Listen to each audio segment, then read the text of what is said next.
I'm Josh Cooperman, and this is a special episode of Convo by Design. This is a very special episode, part of a new series of the show, and something that I have been really considering for quite some time. But I specifically wanted to complete year 10 of the show before rolling this out. And this is the third installment of this particular series. Do you know that in the 11 plus years of Convo by Design, I have published over 500 episodes, spoken with over 650 creatives, produced over 6 panel conversations for design events across the country.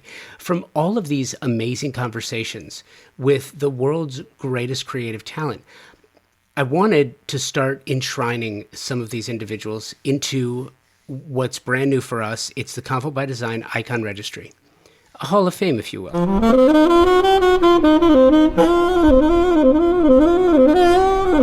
I've said this before, and I'm saying it again, just kind of to reiterate, reset the table for what this is. I don't do contests, and I most certainly don't do lists. Lists are they're gimmicks designed to capture clicks. They are, full stop. That's it. They're clickbait, pure and simple. You cannot tell me that a list of 50, 75, or 100 designers and architects are the absolute best at what they do without providing context for it. Lists are created in the hopes that those who are being listed will promote the accolades and that attention will be driven back to the author of the list. And contests where creatives have to reach out to their base to get them to vote for them is just plain wrong, in my opinion, because if someone is amazing at what they do, just celebrate them. Celebrate that. No strings attached. And that's what we're going to do here. Now, the criteria. Each of these individuals who are inducted has been a guest on Convo by Design. They have a body of work that is exceptional in their various disciplines, and there is no justification required for their world-class status. They give back to the industry. They are innovators, givers, and make our industry better than they found it. This project is called the Convo by Design Icon Registry because that is what this is. Tantamount to a Hall of Fame, but more. What's an icon? Described as an icon, a person or thing regarded as a representative symbol or as worthy of veneration. A registry is a well-curated list, right? You can consider this a venerable who's who in our industry with gifts to offer and a willingness to share them. Pablo Picasso is credited with saying, "The meaning of life is to find your gift, and the purpose of life is to give it away." Now, I'm not suggesting that these who are being enshrined in the Icon Registry have all just been giving away their gifts. These are professionals of the highest order, and part of being a professional is knowing your worth and understanding your value. Each of these individuals have appeared on Convo by Design, shared what they know for the betterment of others, and I am deeply appreciative for that. This is the most authentic way that I can express my gratitude for that. As deeply appreciative as I am for their sharing, I am equally grateful for you taking the time to share a few moments, an hour out of your busy schedule each week to listen to the show. Again, the most authentic way that I can express that gratitude is to give you an opportunity to hear them again every month, the last Thursday of the month, unless it's a holiday week, in which case I will publish a week sooner. I will share a new inductee with you. Thusly, this week is our third installment into the Convo by Design Icon Registry. It's architect and founder of Sweeten, Jean Brownhill. Brownhill is an incredible talent. She is a serious multi-hyphenate and an extraordinary person to boot. A Loeb Fellow from the Harvard University Graduate School of Design, where she co-founded the African American Student Union, founder of SAW, Sweeten Accelerator for Women, and so much more. Her accolades are many, and deservedly so. Jean and I spoke back in 2019, and here's that conversation. Do you like being on camera? That's a good question. I like spreading the story and the idea and the message of Sweeten. If I was not doing that, would I be a person who's like, photograph me, put me on the video? No. Yeah. No. But you like telling the story. Yeah. See, I think that's interesting because here at West Edge, I've been doing the programming for a couple of years now, and the first panel on Trade Day is always brand development for creatives, because my background is broadcast. I'm not a designer. I'm not an architect. I just really love it. And the brand development side has always been one of those things that I think you've probably got early on. There's no time for it. There's no time for it. How do you find the time? Well, I mean, we're slightly different in the sense that, we are a consumer brand, right? So I always, from the very beginning, knew that to really build trust in the construction industry, you had to create a brand, a real lifestyle brand that people, that would resonate, that had an emotional reaction to. Like, to have it transactional, especially construction and online, it's not going to fly. When was Sweeten born? When was it ideated? That's a good question. So I started thinking about it. I started thinking about it probably around 2007.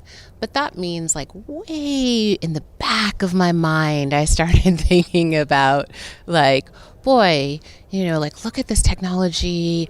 I really feel like people who care about design, care about architecture should be building in this new medium. Like, I really just saw it as a medium, right? And it was just kind of, I don't know, had a very long gestation period back there, because it wasn't until 2011 that I launched the company. So yeah, it was just a little nugget of an idea for a long time that just kept kind of building as I was, building my career, working on other projects. It was always just this nagging feeling of like, no, people who care about architecture, people who care about design should be building platforms in this new world that reinforce why they're important, reinforce them as professions, because I could just see, right? Like, if you look at what has happened to, say, other hierarchical creative industries. So think journalism, think music, right? So maybe the people who built those platforms, maybe they would say that they really care about those things, but maybe not if you look at the business models, and maybe not if you look at what they've actually done to the industry. So it was just this feeling like someone who cares about it should be out front building. And then all of a sudden I was like, oh, I guess that could be me. Do you remember so it's really interesting when you have an idea. The idea is always magical. Yeah. And then you start thinking about the idea, and then you start talking yourself out of the idea, because you start realizing all of the things that stand between you and actually making the idea real. Yeah. Isn't that amazing? I mean, that's what we do to ourselves. Yeah. Do you remember what the things were, what the ideas were that you were talking yourself out of the idea for? Do you remember what the specifics were? So this might be a personal defect or like some kind of like personality, like I should probably talk to someone about it. I didn't feel that way. Every single time I thought about it, I thought more inspired and more excited about it, right? Like I literally don't have that piece in my mind that says like, don't do this, or even like quit. Like, there have been so many times in this journey of building Sweeten that it would have made a lot of sense to quit. And it doesn't, like I said, I think it's like a defect. Okay, so but if that's the case, then why did it take so long between the moment you first ideated the concept and when you launched it in 11? Yeah, so I actually did 2 other businesses doing the same idea. So I was trying to figure out, how do you bring high quality construction and design resources to regular people? That was like the problem I was trying to solve. I tried 2 other companies in that same period of time.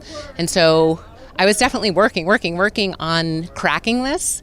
It just took me a while to really understand from a homeowner side, like what they really needed, from a general contractor side, what they really needed. So it was actually through conversations after those first 2 businesses or those first 2 ideas didn't work, that sitting down with those customers, so I had like a few customers left, and I was like, okay, let me buy you coffee. I promise I am not going to talk. I am just going to listen to you. Tell me what I didn't do. Tell me why I didn't solve your problems. And what could I have done that would have been helpful. And then I sat there. And it was out of those conversations that the business model for Sweeten came about. So homeowner said, I need you to stay with me through the whole project. I don't just need information. I need you there from the very beginning till the very end. I have so many questions. I have so many anxieties. You just giving me one piece of information or one design inspiration is not enough. And then on the general contractor side, they were saying, I am so tired of lead gen or people who say that they're going to help me to grow my business. If you bring me real work, if you get that work awarded to me, I'm happy to pay you. And bonus, if you can help me actually complete that project faster, even better. Do you remember, were those the two things? Those were the two things. Those were the only two things. I mean, there was lots of other specifics in there, but that was the signal that started to resonate through all those conversations. Those were the two main signals. So how did you adjust? Did you have to pivot, or was it just an adjustment? So it was a business model adjustment. It was everything. So the way Sweeten works is a homeowner comes to our site, they post a project on our site, we match them with one of our vetted general contractors, and once that project is awarded, we track it all the way to completion. So in the beginning, that meant an account manager, and you still get an account manager that will track your project, but now you also have a bunch of platform tools where you can have all of your milestones connected to payments, you can have all your payments flow through the platform, you can have all your communications, you can have everything centralized in one place, so that you really do feel supported from the very beginning to the end. And that's what they asked for. That's what they asked for, and that's what you delivered. And so in the last, 8 years? Yeah. How do you refine? So we started at the very hardest point and grew out from there, right? So to get a homeowner to come to our site, to trust us, to meet with our general contractors, to hire that general contractor, that was the really, really hard part. So getting someone to say, yes, I will part with, $100,000 or even $10,000. It is a ton of money. And it's people, again, people have saved up. Not only have they saved up for a home, but now they finally have the money to make it their own, to make it really feel like theirs. That is hard money to part with. And so we focused in right at that moment, and our business model and everything else kind of centralized around that. So we only get paid from our general contractors when there are awarded projects through our platform. And then everything else just grew out of that. So now we have, a bunch of algorithms working to help us to pre-screen not only general contractors, but also homeowners to figure out how to match, to figure out how to track projects, to really understand the data component of it, to make that data available to our homeowners so that we can share pricing information, we can benchmark timelines, we can benchmark general contractors against each other. All of that came out of getting that one moment right. Isn't that amazing? Yeah. It's amazing. But it only took 8 years. It's funny you say that, but to maybe some people have been working on an idea for 20 years and then before they figured it out. And some, then you look at the ones who figured it out after a year or 6 months, and we can be mad at them, but... You know what? The thing, I've seen a lot of companies come and go, especially that have been, backed by hundreds of millions of dollars of venture capital. So when I first started, I raised a seed round of $1.3 million, and I was on a television show with this other founder, and also trying to crack this home improvement space, renovation space. He had raised $100 million. So I've seen a lot of people come and go to think that they could solve the problem, and I'm really proud of the team at Sweeten because we have stuck to our knitting and we have solved it. Take me back to starting of your career. Okay. Why? Why this direction? What about this industry did you find so appealing? So I have to be honest. I did not know anything about this industry. So we're going to go all the way back to when I was a junior in high school. I was good at math. I was good at art, but that was only because I have dyslexia. So my guidance counselor said, you should be an architect. You're good at math, you're good at art. That's like what an architect does. Now, nobody in my community, nobody in my family, I didn't know what that meant. But my mom pulled out one of these College for Dummies books. She then goes to the architecture section. She finds Cooper Union is free. And she's like, great, now I know how you're going to go to college. We have no money for you to go to college. This place is free. You're going to go for architecture. Done. Problem solved. Now, I didn't realize that was kind of an insane idea because it's harder to get into than West Point. But I was up for the challenge, as always, and I loved, and they really rely on a home test as part of the application process. And I'm just a naturally curious person, as I said, who doesn't quit.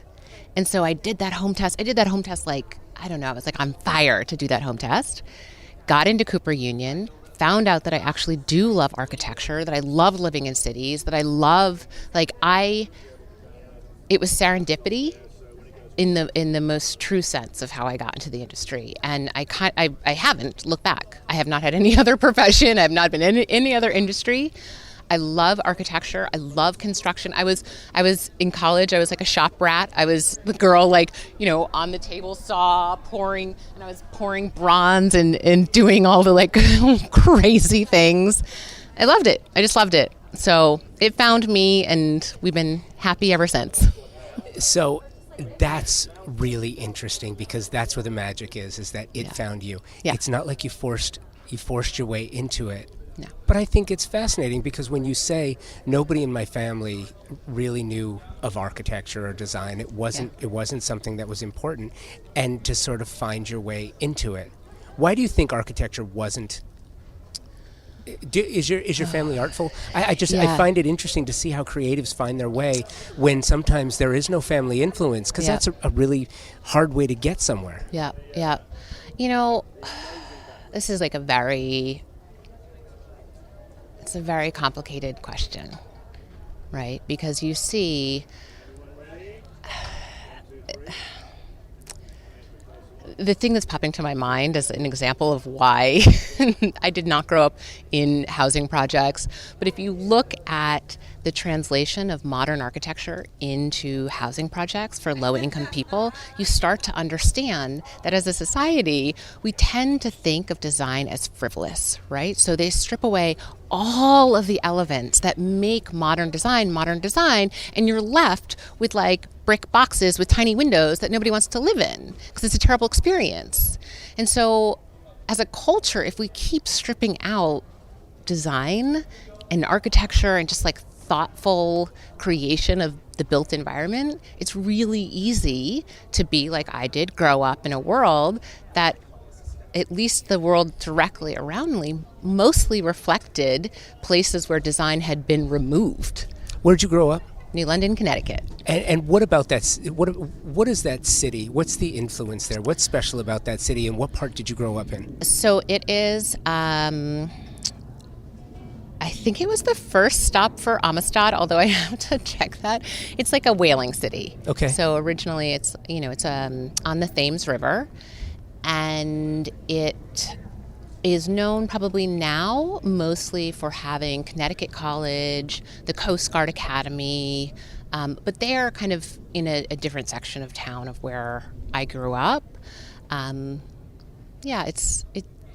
doesn't have, it has electric boat across the river in Groton, but it doesn't have necessarily a anchor industry or anchor identity really too much anymore. Sorry, New London.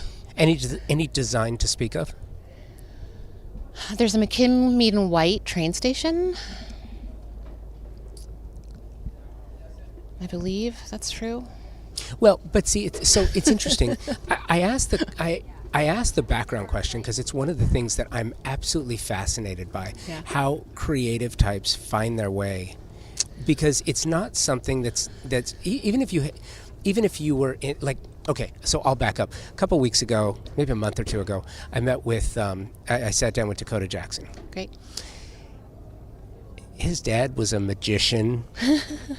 He's talking about, growing up in a magic family and sleight of hand, and so he, his musical tastes, and then he gets into furniture, and he's building furniture with secret boxes, and Yoko Ono then has him build something for John Lennon, and this desk that he builds has these secret drawers, and so so he can hide drugs in it, and he's just but.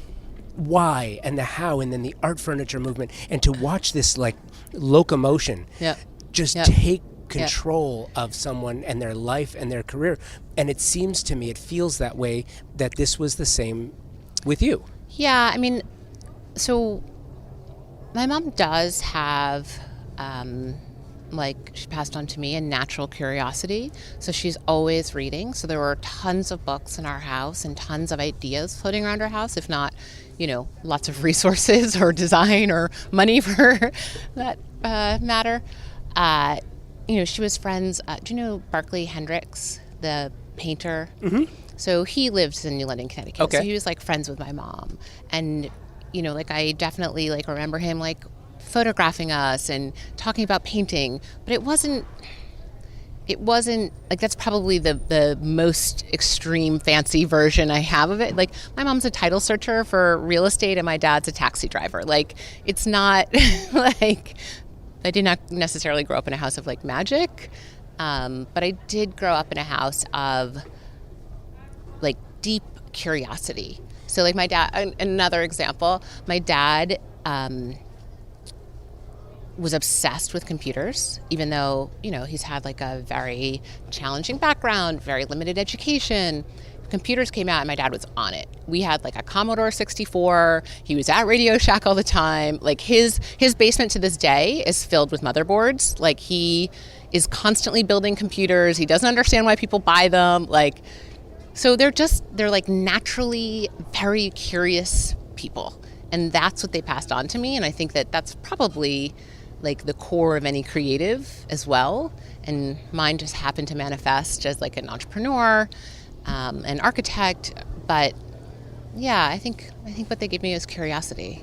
Well, and I'm fascinated by it. I think the question is so interesting, and it's fun. Maybe as a problem solver, and you look at people as the ultimate puzzle, right? And trying to figure it out. So we're here at West Edge, 2019, and I am so thrilled you are on a panel that It's fun because for me, having programmed the entire weekend, it's after years and years of doing this and trying to figure out every year what is it that people want to know about? Mm-hmm. What is it that designers and architects want to talk about? Yeah. In the industry, there are so many events. Yeah. There are so many gatherings. There are so many panels. There are so many books. And there are so many keynotes. And there's so many conversations talking about all different elements and aspects to the business. Mm-hmm. It's really a challenge to try to figure out what it is that people want to hear about. And that's why I'm thrilled that you could do it, because your story is fascinating and it's so special. One of the others that it's interesting, there's a connection to it. One of the other panels that I put together for this is design diversity, crafting our world the way it should be. Mm-hmm. And I'll be honest with you, in tackling the subject matter, I'm still really, I am out of my comfort zone. I am completely out of my comfort zone, because it's one of those things. I don't have the ability to speak for some of the people that are on the panel and say what their experience was or what their background was, but it feels like it's a conversation that needs to be had. So, it's not moderated. So we've got 4 creatives who are up there talking about their own experiences as people of color in a traditionally white industry. And your experience kind of follows along that same vein. And to hear you say, there really wasn't a design or architecture influence in my family when I was growing up, yet here you are accomplishing what you've accomplished. And as you're talking, I'm kind of seeing you're talking about your dad and his motherboards and building computers. You have found a way to take your career, and you've kind of done the same thing. Yeah. Technologically speaking, you figured out how to. Why would somebody go out and buy one when you could just build it? Totally. You just built it. Totally. Well, and the other thing that I've realized in my career, I enjoy building the platform. So I am a platform builder. That is, and sometimes, honestly, I think people who maybe don't understand that, and I can see that you do, they might confuse like, oh, well, you want to be on the top of the platform, or you want your name, and there's nothing that makes me more happy to see our general contractor succeed, to see our team succeed, to see, when I was at the Graduate School of Design, I was the co-founder of the African American Student Union. It has gone on to the students, and I've had nothing to do with this. They've gone on and done this Black in Design conference, and through that conference, so many connections have been made. So many business opportunities, new panels, new works have been created out of that. Like maybe I'm the motherboard more than like building a computer. I like to see all the things connect. I like to see the thing build. That makes me happy. Well, and it's interesting that you could find your way there. Yeah. So, tell me about, last question. Yeah. Really, the future for Sweeten. Really interesting to me because tech companies, because you're a tech company. We're a tech company. Tech companies. Are you saying that because you can't believe this? I'm the founder and CEO of a tech company. There's No. very few African American women. No.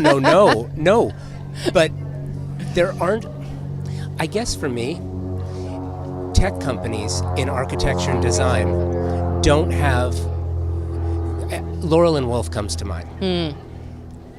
And I remember, my background's in broadcast. Yeah. So I see things recreated over and over again. Yes. And Laurel and Wolf, I remember 2 years ago, everyone talking about Laurel and Wolf, like this is the next big thing. This is the way our industry's going. Yep. And then you see what happens. Yep. So as a tech company, you have to keep going. How do you do that? Yeah. So I think one of the things that people get wrong when they start tech companies is they really internalize this idea that they are going to disrupt an industry. That is not what we're trying to do. We are trying to bring efficiencies. We are trying to make it better. We are a collaborator with all of our general contractors. No one is trying to disrupt anything. We're trying to make it better. And I think that sometimes that disruptor idea gets embedded in there, and then the very people that you're trying to have as customers, you're also saying like, no, don't do it that way. Do it my way. That's not, at least as far as I can tell, that doesn't really work. And it also sounds like you're not trying to remove anybody from the equation. No, and in fact, our platform is really different in the fact that one of the things that's really important to me is that there is enough space in our business model and our platform and the idea of our business that other businesses can grow underneath the umbrella of Sweeten. So as opposed to maybe some of these other platforms where they've really made it very clear that they've commoditized labor and made it something that not only the margins don't allow for any type of aggregation underneath it, and there's certainly no clear path to any sustainable income or say the middle class. It's super important to me that our general contractors can go from being a one-man show or one-woman show, hire more project managers, be awarded more projects, continue to grow their business. Like we have had folks come to us, booking, the average general contractor books about $500,000 of business a year. So they come to us booking $500,000 a year, and within a few years, they're doing $3, $4, $5 million a year of business with us. Nothing has changed other than they've joined Sweeten. Like that is awesome to me. And if we don't, I'm probably getting way too political and whatever, but you have to have clear paths for social mobility within these platforms. And it makes me really proud that ours has that. And as long as I'm in charge, it always will.